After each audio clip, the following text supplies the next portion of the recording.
But ಕಂಪ್ನಿಗೋಸ್ಕರ ನೀವು ಕತೆ ಥರ ದುಡಿಯೋ ಅವಶ್ಯಕತೆ ಇಲ್ಲ. ನಿಮಗೋಸ್ಕರ ನೀವು ಕತೆ ಥರ ದುಡೀರಿ. ನಾನು ಇವತ್ತು 10 ಗಂಟೆ ತನಕ ಕೆಲಸ ಮಾಡ್ತೀನಿ ಯಾಕಂದರೆ ನನಗೆ ಇದರಲ್ಲೇನೋ ಕಲಿಯೋಕ್ಕೆ ಸಿಗುತ್ತೆ ಅಂತ.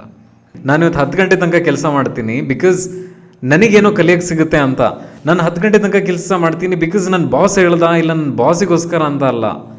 You have to become so much talented so that your company is totally dependent on you, even if it is your small position. ಯಾವಾಗ ನೀವು ಕಂಪ್ನಿ ನನಗೆ ಬೇಕು, ನನಗೆ ಜಾಬ್ ಬೇಕು, ನನಗೆ ಯಾವಾಗ ಒಂದು ಪರ್ಸನ್ ಹೇಳ್ತಾನೆ ಗೊತ್ತಾ, ನನಗೆ ಈ ಜಾಬ್ ತುಂಬ ಇಂಪಾರ್ಟೆಂಟ್ ಅಪ್ಪ, ಇದನ್ನು ಬಿಡೋಕ್ಕಾಗಲ್ಲ, ನನ್ನ ಇದರಲ್ಲೆಲ್ಲ ನನ್ನ ಡಿಪೆಂಡೆಂಟ್ ಇದೆ ಅಂತ ನಿಮಗೆ ಯಾವಾಗ ಆ ಪೊಸಿಷನಲ್ಲಿ ಇದ್ದೀರಾ ಅಂದರೆ think you are at the edge, at the lay off. ಯಾವ ಮೂಮೆಂಟಲ್ಲೂ ನಿಮಗೆ ಹಿಂದ್ಗಡೆಯಿಂದ ಒದ್ದು ಬಿಸಾಕ್ಬೋದು ಅವರು. But you have to be that confident saying that okay, ನನಗೆ ಯಾವುದೇ ಕಾರಣಕ್ಕೂ ಇವ್ರು ತೆಗಿಯೋಕ್ಕಾಗಲ್ಲ ಯಾಕಂದರೆ ನಾನು ಅಷ್ಟು ಡಿಪೆಂಡೆಂಟ್ ಇದೆ ಕಂಪ್ನಿ ನನ್ನ ಮೇಲೆ ಅಂತ. Then you are secure. See, the only thing can save you from the layoff is your talent.